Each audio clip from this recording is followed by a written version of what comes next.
So joining us today on day 2 of the Ekiti Classics is the African record holder in the men's 100 meters, Olusoji Fasuba, who is a son of the soil. We're here in your home state. How does it feel to be back home, Olu? It feels very great for me because Ekiti State is one of the states that's produced some great sprinters, and I happen to be one of them. So I feel really honored coming down here to at least try and boost this competition and support it with.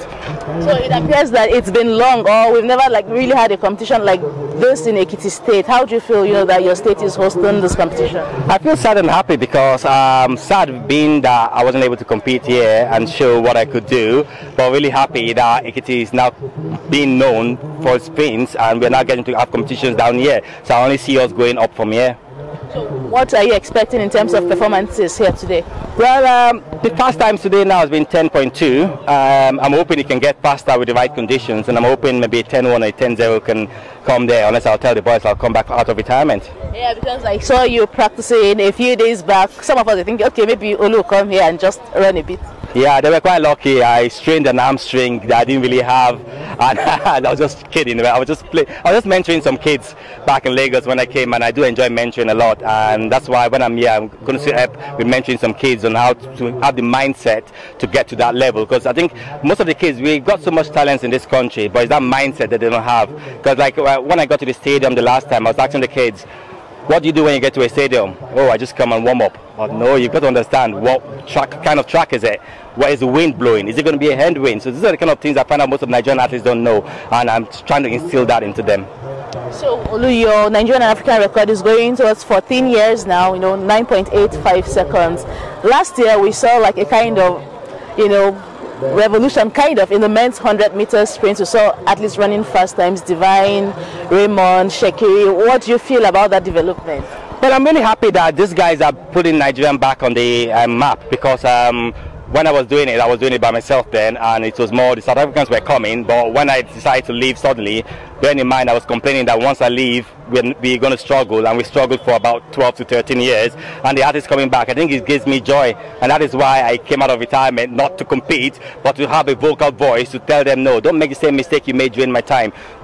Support these athletes with as much as you want. They don't want just words, they don't want handshakes, they need money to train, and that is why I've come out to echo what I said in 2008, that these artists, if you don't give them money, they will just stop as early as I did, and that's going to be bad for the nation. So let me put you a bit on the spot. Watching those guys who are coming up now, is there any of them you're tipping that this is the person who's going to break my record?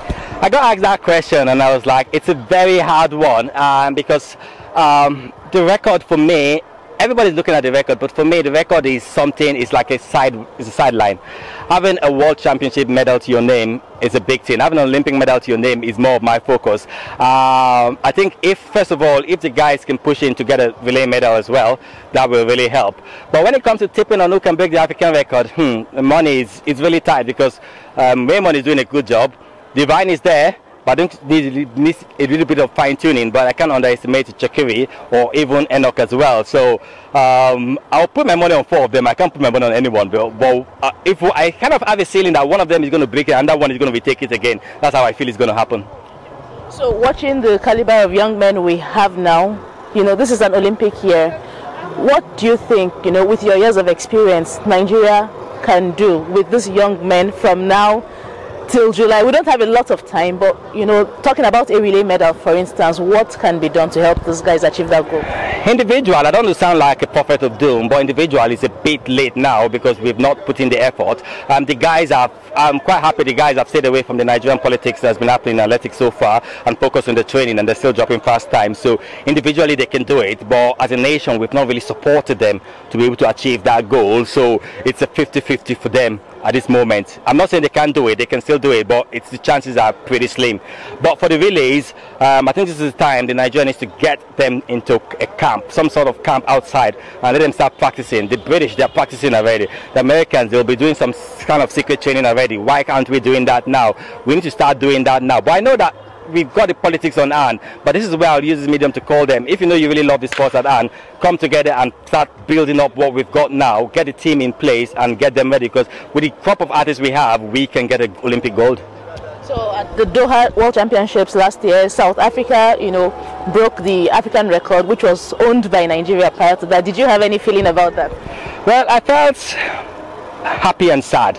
Happy in the sense that I can feel Africans we are progressing as an African nation. Sorry, as an African continent. But in terms of it going to South Africa, looking at the Nigerian team, we've got 2 9 runners. We've got 2 potential 9 runners, which means we can easily take that record back this year or next year. So again, ahead of the Olympics, Nigerian athletes generally, both on the track and field, you know, would you say there's anyone who is an Olympic medal potential or hopeful? Well, yeah, we've got a lot. We've got the long jumper being coached by Kayode Esebome. I'm really bad with names, sorry, so it takes me a bit of time to start thinking. We've got the 100-meter hurdler, is it Toby, yeah. I've been following them, but as I said, I'm really bad with names, and they are real potential hopeful medals, and I think if I was a better man, they will get a medal this year. I don't know what color. They will get, let's say, will get a better medal than she got the last time. I'm not saying the bronze is bad, but a gold will be what will be our main aim, and in an Olympics as well. She's capable of doing it, but they can't do it alone.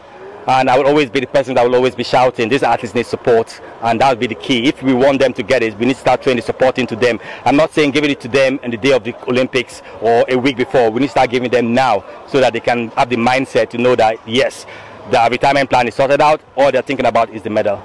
So, focusing a little bit on you now, what are you up to? And do you still feel, you know, the time you retired was the best time?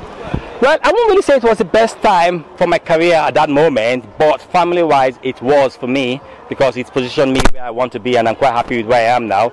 I would have loved to serve the nation some more, but I think there was always a proverb that says that there's a proverb that says you've got to do what you can do, see what you can do for your nation, and not the other way around. I think I did a lot for my nation, and I don't think I really got anything back. And there was no guarantee in terms of retirement for me.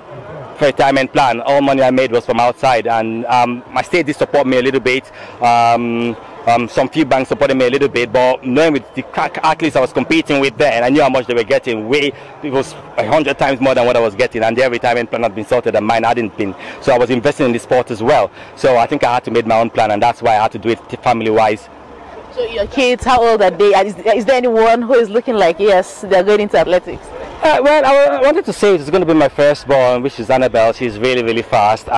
She's super fast now. But my lastborn, she seems to want to have the weight and power to go faster.